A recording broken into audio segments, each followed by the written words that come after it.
शराब नीति मामले में गिरफ्तार दिल्ली सीएम अरविंद केजरीवाल की नई याचिका पर आज सुनवाई संभव। मुख्यमंत्री ने जेल में अपने वकीलों से मिलने का समय बढ़ाने की मांग की। गुरुवार को राउस एवेन्यू कोर्ट में अपील की गई। शराब नीति मामले में जमानत पर छूटे आप सांसद संजय सिंह आज प्रेस कॉन्फ्रेंस करेंगे। आप मुख्यालय में सुबह 10 बजे मीडिया से मुखातिब होंगे। संजय इलेक्टोरल बॉन्ड पर मोदी सरकार को घेरेंगे।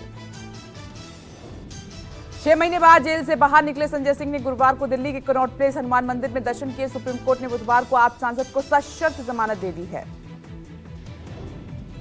दिल्ली सीएम केजरीवाल की शहीद भगत सिंह और बाबा साहिब के बीच लगी तस्वीर पर सियासी बवाल। बीजेपी ने साधा निशाना। दिल्ली मंत्री आतिशी का पलटवार। तानाशाही के खिलाफ लड़ाई के प्रतीक हैं केजरीवाल। दिल्ली सीएम केजरीवाल की पत्नी सुनीता केजरीवाल की वीडियो ब्रीफिंग के दौरान पीछे लगी एक तस्वीर वायरल हुई थी। तस्वीर में सलाखों के पीछे खड़े सीएम केजरीवाल शहीद भगत सिंह और बाबा साहिब के बीच नजर आ रहे हैं। पंजाब सीएम भगवंत मान को तिहाड़ जेल में दिल्ली सीएम केजरीवाल से मिलने की मिली इजाजत। तिहाड़ जेल प्रशासन ने जंगला के तहत सामान्य मुलाकात की अनुमति दी है। केजरीवाल को सीएम पद से हटाने की याचिका दिल्ली हाईकोर्ट ने खारिज की। कोर्ट बोला कि हम नहीं दे सकते आदेश, फैसला राष्ट्रपति के अधिकार क्षेत्र में है। दिल्ली सीएम केजरीवाल की पत्नी सुनीता केजरीवाल ने जारी किया वीडियो संदेश। कहा कि दिल्ली के 2 करोड़ लोग मेरा परिवार हैं। हर विधायक अपने अपने इलाके में सुने लोगों की समस्याएं।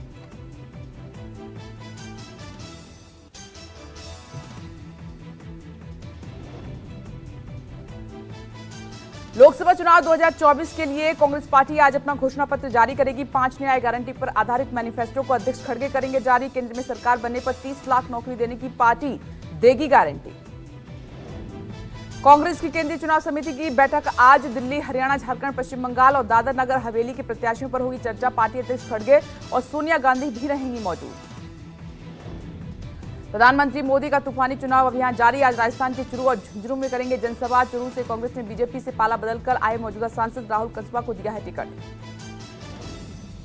पीएम मोदी 6 अप्रैल को अजमेर में करेंगे चुनावी रैली। शनिवार को प्रधानमंत्री बीजेपी स्थापना दिवस के मौके पर यूपी के कैराना और गाजियाबाद में करेंगे रोड शो।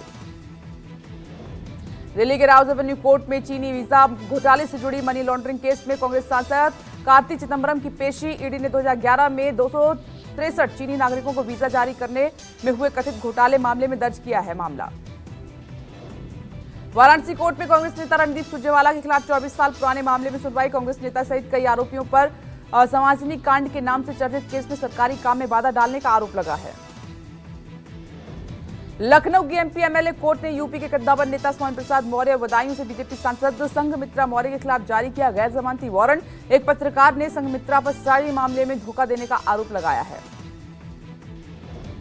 रिजर्व बैंक वित्तीय साल 2024-25 की पहली मौद्रिक पॉलिसी का आज करेगा ऐलान। नई मॉनिटरी पॉलिसी में भी रेपो रेट 6.5% पर बरकरार रहने की उम्मीद है। हिमाचल प्रदेश के चंबा में गुरुवार रात महसूस किए गए भूकंप के झटके रिएक्टर स्केल पर 5.3 मापी गई तीव्रता। डर की वजह से घरों से बाहर निकले लोग, किसी नुकसान की खबर नहीं।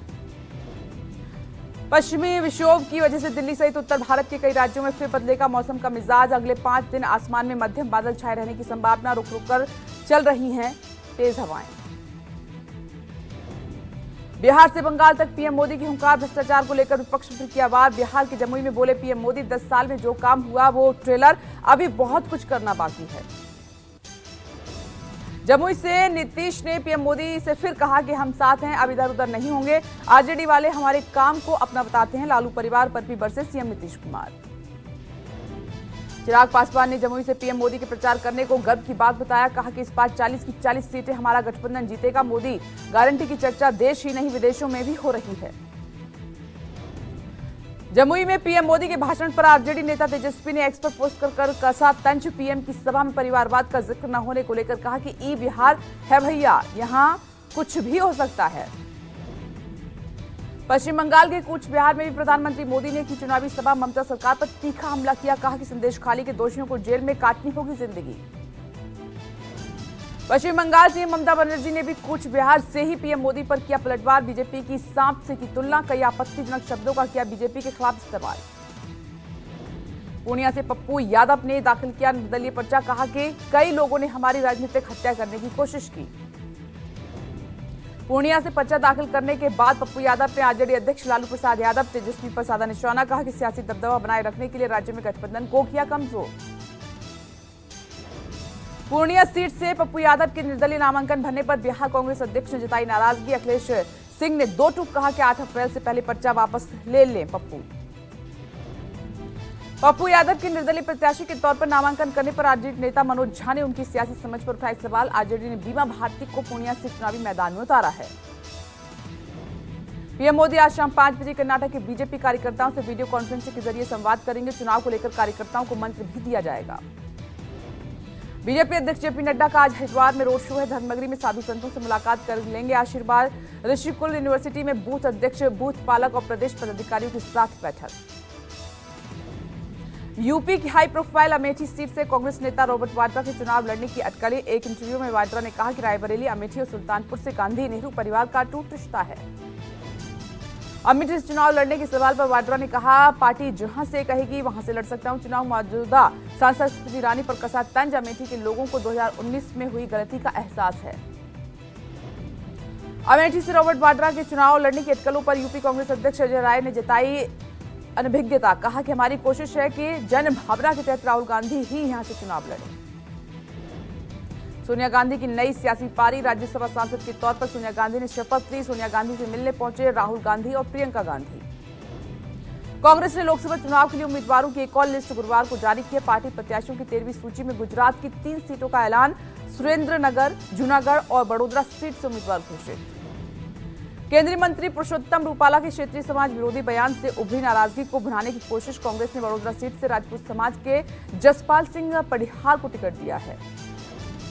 यूपी में बीएसपी 6 अप्रैल से चुनावी अभियान की शुरुआत करेगी। पार्टी अध्यक्ष मायावती और राष्ट्रीय संयोजक आकाश आनंद 6 अप्रैल को नगीना में होने वाली रैली में शामिल होंगे।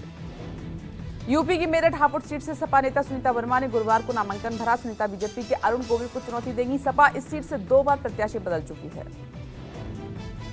यूपी की मथुरा लोकसभा सीट से बीजेपी प्रत्याशी हेमा मालिनी ने अपना नामांकन किया। हेमा ने कहा कि 2 कार्यकाल में अधूरे छूटे कामों को पूरा करना होगी प्राथमिकता। केंद्रीय मंत्री स्मृति ईरानी ने गुरुवार को केरल के वायनाड में राहुल गांधी के खिलाफ किया प्रचार। बीजेपी उम्मीदवार के सुरेंद्रन के नामांकन से पहले स्मृति ने रोड शो किया। बेंगलुरु दक्षिण से बीजेपी उम्मीदवार तेजस्वी सूर्या का नामांकन। तेजस्वी सूर्या के पर्चा दाखिल करने को लेकर समर्थकों में दिखा भारी उत्साह। कार्यकर्ताओं ने मनाया जश्न। अमरावती से बीजेपी उम्मीदवार नवनीत राणा का नामांकन से पहले अपने पति रवि राणा के साथ अमरावती में हनुमानगढ़ी मंदिर में नवनीत राणा ने की पूजा अर्चना। पश्चिम बंगाल में लोकसभा चुनाव को लेकर चुनाव प्रचार अभियान तेज। कोलकाता नॉर्थ से टीएमसी उम्मीदवार सुदीप बंदोपाध्याय ने किया रोड शो। कहा कि हम लोग जीतना जानते हैं। बीजेपी मैनिफेस्टो कमेटी की दूसरी मीटिंग। किसानों के लिए बड़े वादों पर लग सकती है मोहर। 1 अप्रैल को हुई थी कमेटी की पहली बैठक। कांग्रेस को लगे 2 बड़े झटके। गौरव वल्लभ ने पार्टी छोड़ थामा बीजेपी का दामन। संजय निरुपम ने भी पार्टी से दिया इस्तीफा।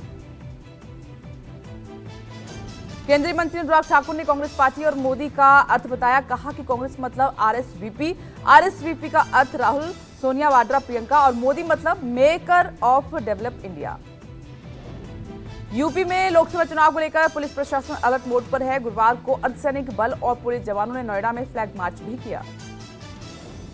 कलकत्ता हाईकोर्ट ने संदेशखाली कांड को लेकर ममता बनर्जी सरकार को लगाई फटकार। कहा कि घटना पर दायर अगर 1% हलफनामा भी सच है तो राज्य के लिए शर्म की बात है और राज्य सरकार अपनी जवाबदेही से बच नहीं सकती। दिल्ली की राउज एवेन्यू कोर्ट ने बीआरएस नेता के कविता की जमानत याचिका पर सुरक्षित रख लिया है फैसला। 8 अप्रैल को सुनाया जाएगा फैसला। शराब नीति मामले में गिरफ्तार है के कविता।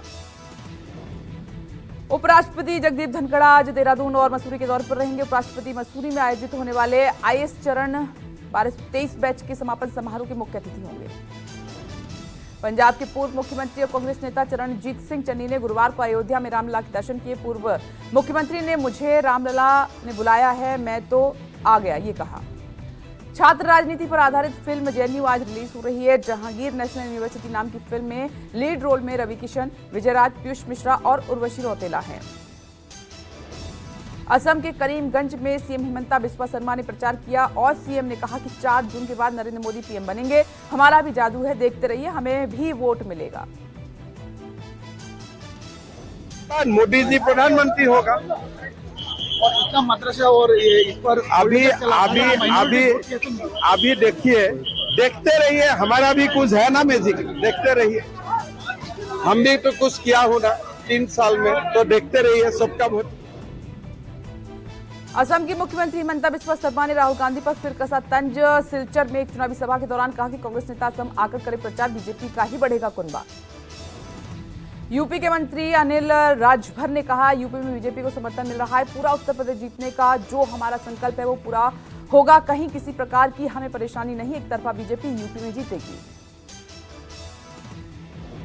बात नहीं है, पूरा उत्तर प्रदेश जीतने का जो हमारा संकल्प है, भाजपा का संकल्प, वो पूरा होगा, कहीं किसी प्रकार की हम लोगों को परेशानी नहीं। एक तरफा भारतीय जनता पार्टी उत्तर प्रदेश में जीतेगी। कर्नाटक के मांड्या निर्वाचन क्षेत्र में जेडीएस उम्मीदवार एचडी कुमारस्वामी का नामांकन दाखिल करने से पहले श्री आरकेश्वर मंदिर में कुमारस्वामी ने की पूजा। केंद्रीय मंत्री और तिरुवनंतपुरम से बीजेपी उम्मीदवार राजीव चंद्रशेखर ने दाखिल किया नामांकन, विदेश मंत्री डॉक्टर एस जयशंकर की मौजूदगी में भरा पर्चा। केरल में कांग्रेस उम्मीदवार केसी वेणुगोपाल ने भरा पर्चा। अल्लप्पापुझा निर्वाचन क्षेत्र से कांग्रेस प्रत्याशी हैं केसी वेणुगोपाल।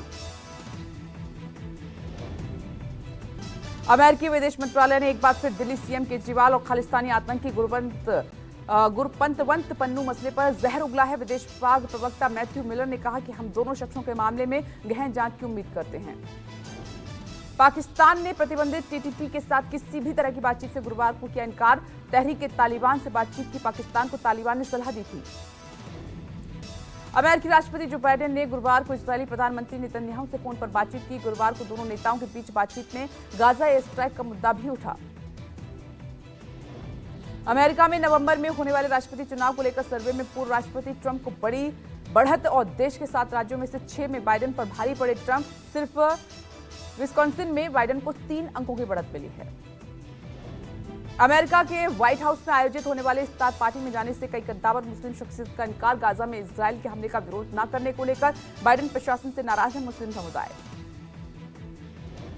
सऊदी अरब के प्रिंस मोहम्मद बिन सलमान का विजन 2030 कमाल। पर्यटन के क्षेत्र में सऊदी अरब की बड़ी छलांग। 2023 में देश में बड़े 56% पर्यटक। सऊदी अरब अर्थव्यवस्था में तेल पर निर्भरता कम करना चाहता है।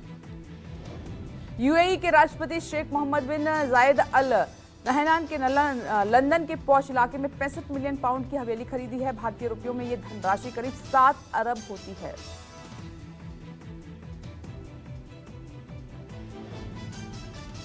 आईपीएल 2024 के 17वें मुकाबले में गुजरात टाइटंस को पंजाब किंग्स ने 3 विकेट से हराया। गुजरात ने पहले बल्लेबाजी कर 200 रनों का लक्ष्य दिया। पंजाब ने आखिरी ओवर में जीता रोमांचक मैच। आईपीएल की फ्रेंचाइजी टीम मुंबई इंडियन को लग सकता है बड़ा झटका। इस सीजन के बाद रोहित शर्मा, जसप्रीत बुमराह और सूर्य यादव छोड़ सकते हैं टीम प्रबंधन और कप्तान हार्दिक पांड्या से है विवाद।